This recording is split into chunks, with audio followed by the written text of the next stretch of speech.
It's kind of like in the Bible. It says that God will put you through a furnace and you'll come out like stainless steel in the end. If you don't have tribulation and you stand for God, you must not be totally standing for him, because that's where we're at. And how did Donald Trump make your life better? Oh, he gives me hope that someone will stand up for it. As the Bible also says, whenever there's times of great trouble and you're his people, that he will provide a leader. And I do believe that Trump is our leader that God has given us.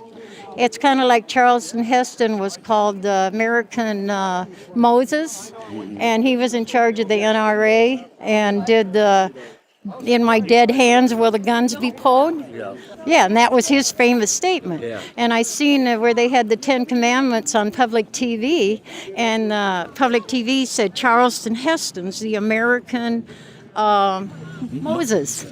And I go, well, he was there, and now he's handing the baton to Trump.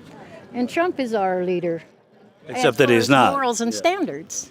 But even though Joe Biden goes to church every Sunday. I'm not talking church. Oh, we were talking about the Bible. I am talking God in the Bible. Yeah. I'm not talking church. Some things get exaggerated, some don't. Yeah. What's reality? That's what we lost. How do you make judgments when you don't have reality and truth? Reality is what the MAGA movement absolutely has lost. If President Biden were to walk up to us right now, what would you say to the president? I'd say he's an illegitimate president, and I don't recognize him as my president. See, I never have. But you just said to me the problem is division and not seeing each other as fellow Americans, and you're saying I would call you illegitimate. I would say that he was not. The inner core of me did not believe it. There was too many things that didn't add up. When 2 + 2 don't equal 4, you got a problem. What didn't add up for you? Well, one of the things that didn't add up, like when they shut down the voting and told everybody to go home. We're closing doors. Well, they close doors, everybody goes home. Here's the camera going, and here we bring all these tubs out from underneath the table. Everybody's ready to do it. It's all pre-formed. It's pre-planned. But, the courts looked into the courts looked at this and found absolutely nothing. Well, what explanation do you have for shutting down the voting unit? The counting, you mean? And then bringing out tubs that are hidden under the table and counting them after you tell everybody to go home. Well, they were saying they were going home for the night and then coming back the next day. Yeah, what they didn't. They went in right after everybody left the parking lot. They came in and started counting votes. That may have been from that day's count. They investigated that and said it was totally normal and legitimate. I seen the video. There's no way that it looked like it was a legitimate vote. Would you have public precincts that you shut down and then everybody scurries in the back door off the alley and starts jamming ballots into it? I don't know that happened. The court said. I know that. No, I didn't say it, but I'm saying that is the same type of a practice. What will you do if former President Trump were to lose again? Well, depending on how honest of an election it looked like it was. If it was honest and run correctly, I would accept it. If it wasn't, I would not accept it. Okay. Thanks so much. Then maybe we'll have to make him king. Would we want to go back to a monarchy? You don't know what's going to happen. Would you be, if they decided to go back to a monarchy and make Donald Trump the king, would you be okay with that? I would do that versus what we're at now. Yeah. With the system being manipulated and corrupted, it isn't a true democracy. If you don't have legal justice for everybody, are no longer a democracy.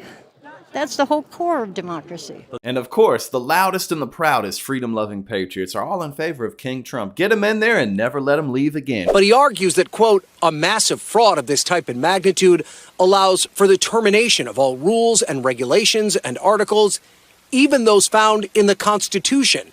Our great founders did not want, would not condone false and fraudulent elections. And of course, the entire GOP, along with obviously the MAGA movement, is scrambling to make it seem as though everything that Donald Trump says is just a joke. It's entertainment.